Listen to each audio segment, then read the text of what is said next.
Currently, India में there are two set of standards for accounting.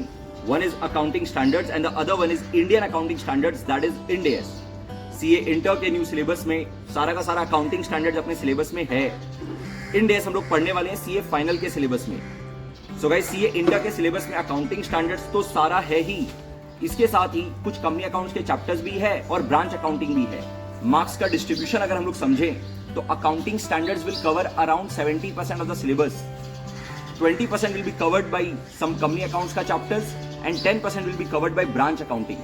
तो आप समझ सकते हो कि अकाउंटिंग स्टैंडर्ड्स को कितना एक्सटेंसिवली कवर किया गया है और क्या स्कोप रहने वाला है. और अकाउंटिंग स्टैंडर्ड्स का गाइस सिर्फ प्रोफेशनल नॉलेज होने से काम नहीं चलेगा. इंस्टीट्यूट के मटेरियल में क्लियरली मेंशन्ड है कि आपको प्रैक्टिकल बेस्ड सिनेरियोज में प्रॉब्लम सॉल्विंग एप्लीकेशन पता होना चाहिए अकाउंटिंग स्टैंडर्ड्स का.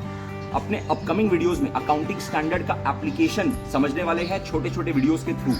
आप लोग अगर सिर्फ ये शॉर्ट्स ही देखते रहे, छोटे छोटे वीडियोस ही देखते रहे, तो आप लोग के एग्जाम में बहुत ज्यादा हेल्प होने वाला है.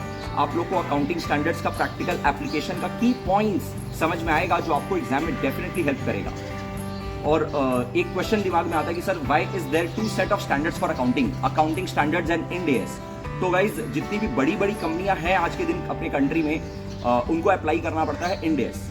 सर बड़ी कंपनियों का मतलब वो कंपनियां जो क्या तो लिस्टेड है या फिर जिनका नेटवर्थ 250 करोड़ या उससे ज्यादा है. ये मैं शॉर्ट में डिफाइन कर रहा हूं अभी आपके लिए. क्या सर वो कंपनियां जो कि क्या तो लिस्टेड है या फिर जिनका नेटवर्थ 250 करोड़ या उससे ज्यादा है, उनको अपने अभी क्या बोल रहे हैं शॉर्ट में, बड़ी बड़ी कंपनियां, बिग कंपनीज. तो big companies apply Ind AS जो कि IFRS का कन्वर्ज्ड फॉर्म है.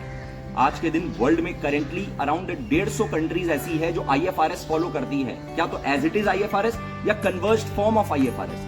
इंडिया भी कन्वर्ज्ड फॉर्म ऑफ IFRS अप्लाई करता है, but that is applicable only for बड़ी बड़ी कंपनियां.